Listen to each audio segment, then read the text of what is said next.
Today we will continue listening to God's story, and we are nearing the end of reading and studying the book of Exodus, second book of the Bible.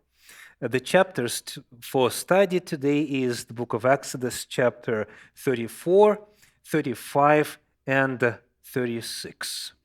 And the topic that we will concentrate on is God's story, God's name. God's name. And we will start with a passage that we briefly touched on some time back, which is the book of Exodus, chapter 3, verses 13 through 15.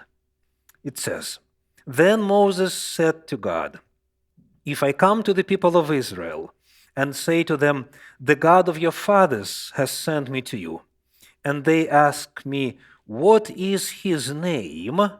What shall I say to them?'" This question is asked often. It is still being asked today. What is the proper name of God? How shall we call him? Is there a specific, correct way to address the creator of the universe? This is what God answers Moses. God said to Moses, "I am who I am." And he said, "Say this to the people of Israel, I am has sent me to you." God also said to Moses, "Say this to the people of Israel, the Lord, the God of your fathers, the God of Abraham, the God of Isaac, the God of Jacob, has sent me to you. This is my name forever, and thus I am to be remembered throughout all generations." So, to the question, what is your name? What's the name of God? God does provide an answer, right? But when you read it attentively, you realize that there is no one name. Let's take a look at our first slide to see how God's name is written in the original language. First, to answer the question, what is the name of God? God uses a phrase which in the translation that I use today, English Standard Version, is translated, "I am who I am." And in the original, this is the first line. You read from right to left. Ehyeh asher ehyeh. So this is how I am to be presented to the people of Israel. So first name is Ehyeh asher ehyeh. Then when you go on reading, verse 14 says, "I am has sent me to you." And this is the second name. Ehyeh, I am, has sent me to you. But then when you go reading still, you find in verse 15 another designation. In the translation that I'm using, it's the Lord.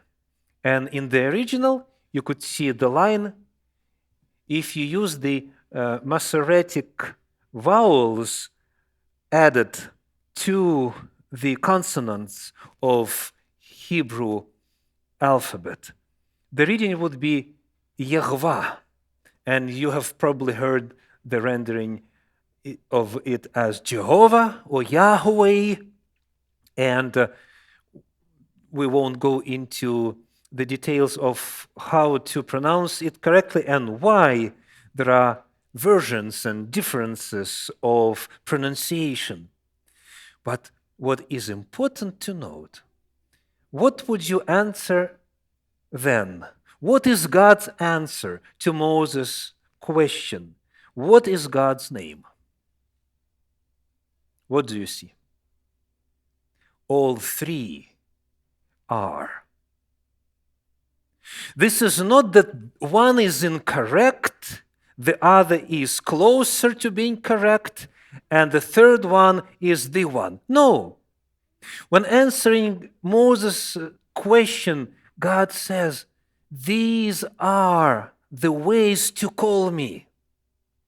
I am who I am, or Yud Hey Vav Hey, the four-letter name, otherwise known as a tetragrammaton in the biblical literature. And the meaning is as follows. So all these three ways of naming God or calling God is a play around one word, which is a verb. Verb haya, to exist, to be.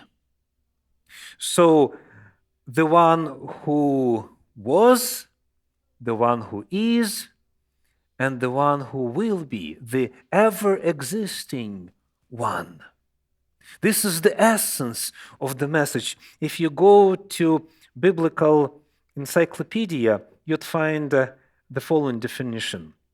Jehovah, or I am, is one of the names of God, great and holy, meaning the self-existence, eternity, and immutability of the being of God, the name of the one who was, is, and will be.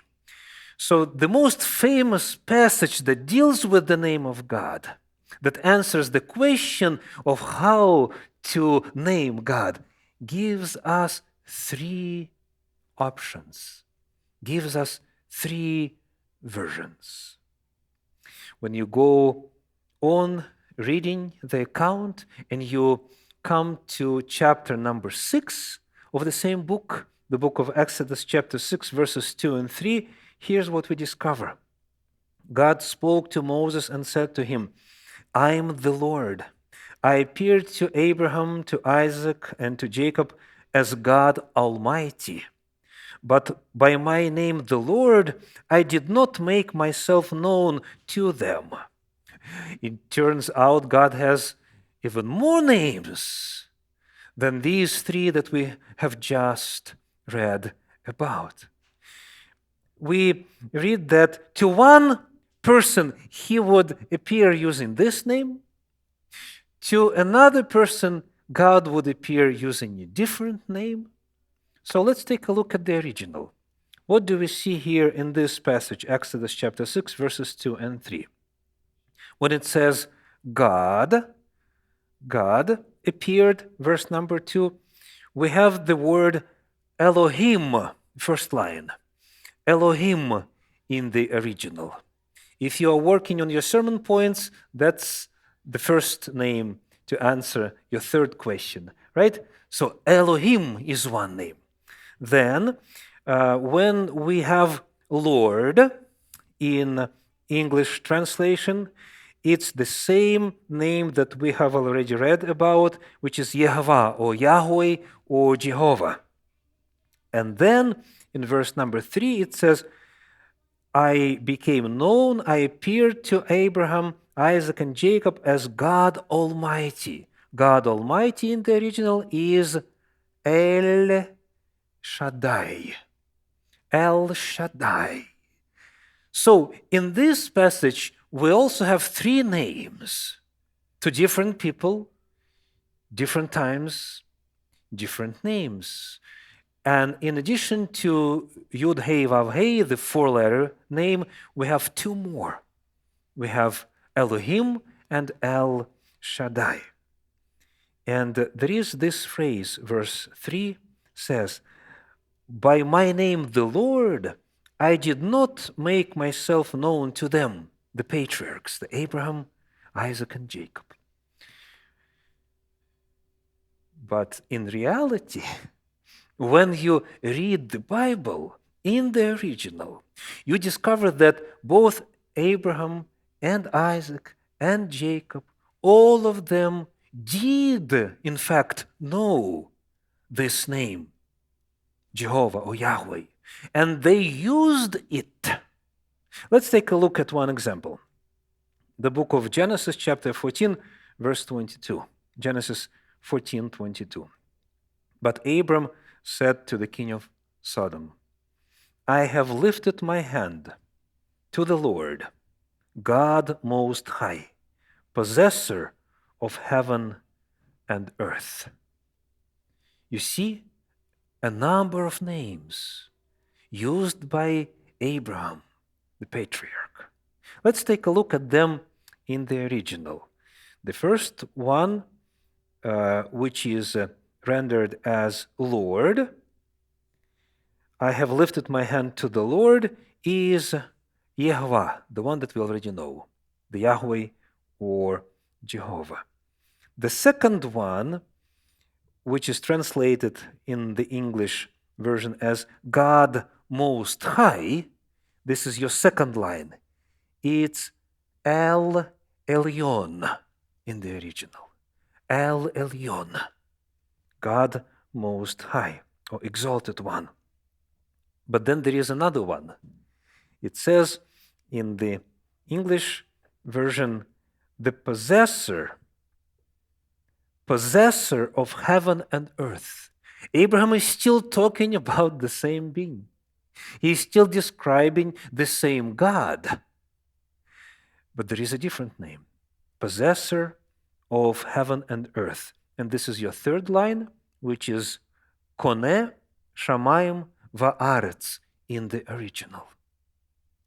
Another name. So to Yud Hey Vav Hey, the four-letter word, we see two more names being added. El Elyon, God Most High, and Koneh Shamayim Va'aretz, possessor of heaven and earth. And so on. So we see that Abraham actually knew the four-letter name and used it and shared it with the king of Sodom. So what shall we make of it then? What is the meaning of Exodus 6:3 that says, but by my name the Lord, I did not make myself known to them. As we have established, it doesn't mean that they did not know the name. The meaning is that they have not experienced, they have not known God in that capacity, in that side of Him.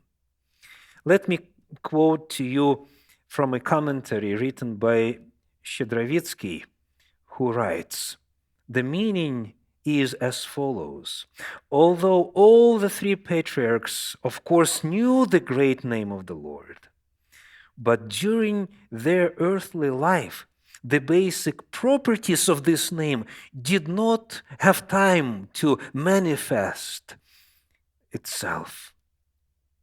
After all, only the everlasting one can fulfill the promise given to the forefathers for the descendants through a series of generations, thanks to which the descendants are convinced that the keeper of the covenant is alive. The patriarchs did not see during their lifetime the fulfillment of the promises they received about a great nation, about great people who will come from them. The Lord did not show them the deliverance that He spoke of. But the generation of Moses was given to see all this with their own eyes and to know the deep meaning of the name of the Lord. Since this name, Yud Hey Vav Hey, which is a form of the verb haya, to exist, to be, shows God who is ever existing, who is always there, who is the essence of reality of being. If God promises anything, like to Abraham, though it might be 400 years later, that promise is still valid. It is sure, because God is the one who lives always. And patriarchs were not able to experience, they did not see the realization of these great promises. But now, in the time of Moses, God tells to His servant, They have not experienced that. But you are experiencing it right now. Because I am the Lord God of your fathers, Abraham, Isaac, and Jacob. And the promises that I made to them, I am being true to right now in your time. And you are experiencing what it means that God is ever present and lives forever. He keeps his promises. So, as we can see, depending on the circumstances and the context, God is called by different names. To this patriarch and these circumstances, one name, to a different one, another, and so forth. In addition to the names that we have read about today, here's a quick list of some more from the Bible. For example, Adonai means Lord. Tsevaot in the original is God of hosts. That's how it is often translated in English. El Olam is the eternal God. El Gibor is the mighty God. Then there is a name Atik Yomin, which means the Ancient of Days, the book of Daniel. There is a name Yehovah Roi, which is God is my shepherd. Then Yehovah Shalom, God of peace.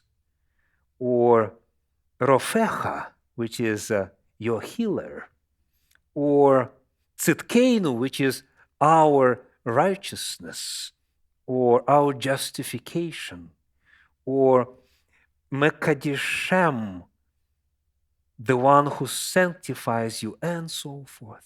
God has so many names because he is so great that one name is not able to express all that he is. And therefore, in different stories of the Bible, in different times, God was using different names to describe himself. And in the language of the original, these are not just names, as sometimes, modern languages have them. A name as a designation of a specific person. It's a message. All the names of God, they convey a message about this facet of his reality, of who he is. To illustrate that, let's go to the passage directly connected to our portion of study. The book of Exodus, chapter 33, verses 18 and 19. 33, verses 18 and 19. Moses said, "Please show me your glory." And he said, "I will," so God replies, right? "I will make all my goodness pass before you, and will proclaim before you my name, the Lord. And I will be gracious to whom I will be gracious, and I will show mercy on whom I will show mercy." So, what is the promise? What does God promise Moses? I will proclaim my name. Right? This is what we are to expect. I will proclaim my name, the Lord. Wait, didn't you just do it? Because the Yud Hey Vav Hey is right there. The four-letter name is right there. So God says, I will proclaim Yehovah. But you have just proclaimed it, right? As you could see, there is something more, something deeper that God is trying to convey to Moses. And then when we go to the next chapter, chapter 34, verses 5 through 7, here's the way it comes about. The Lord descended in the cloud and stood with him there and proclaimed the name of the Lord. So what did he say? Here it is.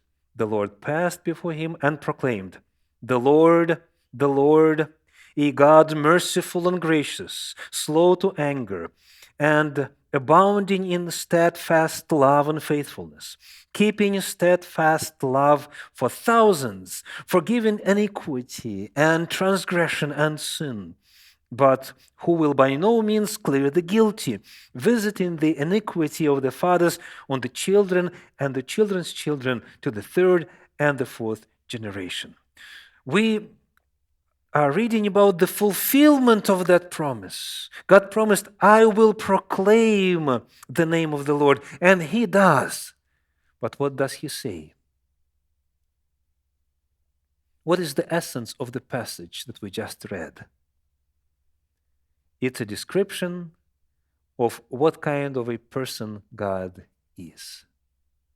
So the name, the essence of the concept of the name of God is a story, is a message about God, message about God's properties, about His qualities, and about His character, how He feels about you, how He reacts to people keeping His will, how He reacts to those who are breaking His laws. What kind of a being is He? And this name, the answer to the question, what is God's name in this particular passage, is a 72-word name. From the beginning of the proclamation of the name of God to the end, there are exactly 72 letters instead of just 4. And these letters, when you count all the letters in all the words that God uses to proclaim the name of Yahweh, they are all revealing who He is. Different names for God in the Bible reveal different facets of God. Today we're studying the topic God's story, God's name. God's name is very significant. And phrases like, those who call on the name of the Lord will be saved, have created an expectation in many that if you know the right one, if you know how exactly to pronounce it, and if you utter it, if you say it out loud, you get your salvation secured. So if you only know the correct one, the right one, the Bible shows us a totally different perspective. It's not about how it sounds, it's about what it means. And in different circumstances, we need God's revelation and God's ministry to us in a different way. Abraham needed God Almighty because that was the only way that the promise would be fulfilled. To have a child when you are about 100 years old and your wife is about 90.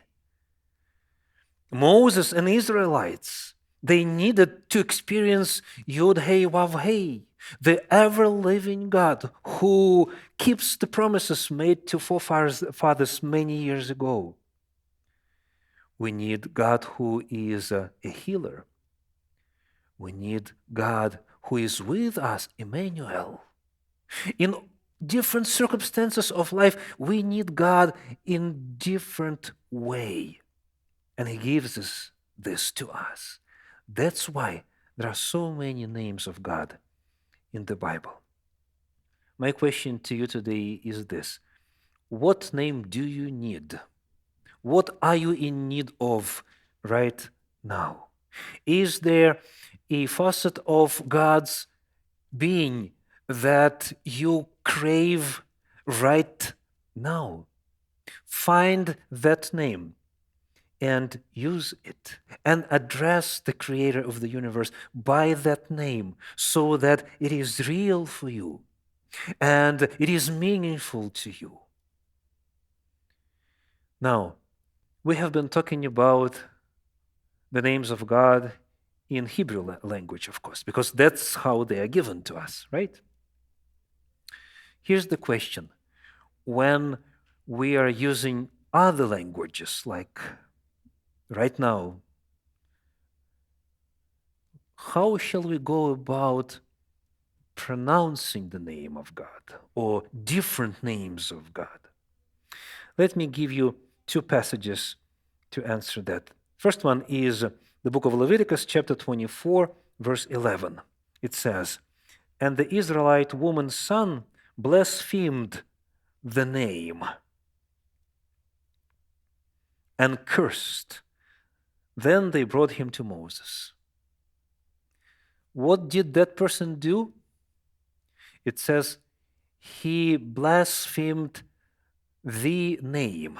In the original, it is Ha-Shem. Shem in Hebrew is name, Ha is an article. It doesn't say which name, but does it need to? Everyone understood that he was blaspheming God. Regardless of the name that he used, the essence of the words was very clear. So this passage, it became a ground for Israelite community, for Jewish people to call God by this specific phrase. So in classic Judaism, when a person says Hashem, it means the God Almighty. This is a repetition of what we just read in the book of Leviticus 24:11. In liturgy, it's called a euphemism. It's when you use a different word to substitute for a word that you are not using for different reasons. So euphemisms are described as a way to treat God's name or God's names. So you could use different words to describe God. Then, when we are talking about different languages, right now I'm using English. You could be using Russian, Ukrainian, Romanian, any other language, right? So when we're talking about God of the Bible, how should we pronounce all these different names? We do have an answer to that question in the Bible, in apostolic writings, in the so-called New Testament. Let's read the Gospel of Luke, chapter 4, verse 12. 4:12. "And Jesus answered him, 'It is said, you shall not put the Lord your God to the test.'" So what is Jesus doing? He is quoting, right? He is quoting from Torah, from the Pentateuch. He is quoting from the book of Deuteronomy, chapter 6, verse 16. Which language did Moses use to write Deuteronomy 6:16? Hebrew, of course, right? Our version says, "You shall not put the Lord your God to the test, as you tested him at Massah." So Moses is using Hebrew words. But here's the question. What language do you think Luke, the gospel writer, is using when quoting this Hebrew text with Hebrew names of God? What's the language? Greek. Greek. So when he's writing in Greek and quoting Holy Scriptures, what does he do with the names of God? Is he trying to transliterate them, to sound them out using Greek letters of Greek alphabet? Or is he trying to interpret them, to translate them, and find an equivalent that would bring across the message and the meaning contained in the name? Let's take a look at the slide that shows what takes place here. So in Deuteronomy 6:16, the first name is Yahweh, Jehovah. But when quoting this name, Luke uses kurios, a Greek word, which means the Lord or a Lord, right? Then the second name in Moses is Elohim. What does Luke do? He uses Greek word theos, which is God.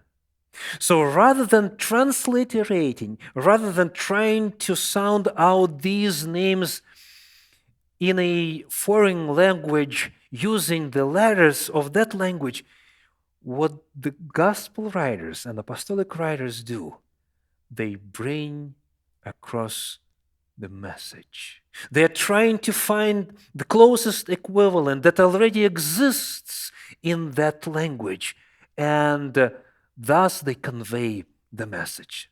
This is the pattern for us. Rather than trying to break a tongue and pronounce all these Hebrew names, depending on the case, some people with some language groups will never be able to do that. God is showing us in apostolic writings that the goal is to get the meaning. Goal is to use an equivalent that closely resembles and tries to get across the message. The apostolic writings do not transliterate, but translate the names of God. What matters is not how it sounds, but what it means. So today we studied a topic, God's name.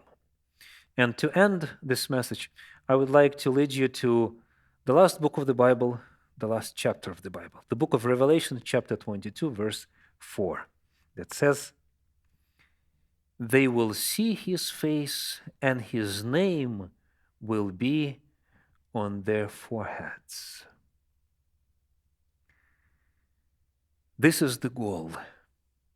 Since God is revealed to us in different names, each one revealing a different aspect of his being, our goal is, since we were created in the image of God, in the likeness of God, our goal is to be transformed back to that image, so that his name, meaning his character, is embodied in our mind, in our words, in our actions, in our lives.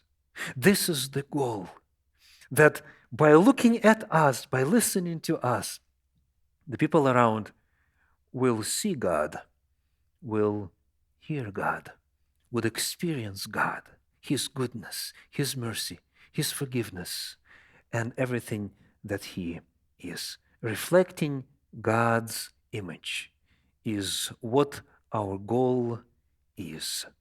And that way, the name of God will become real to the people around us.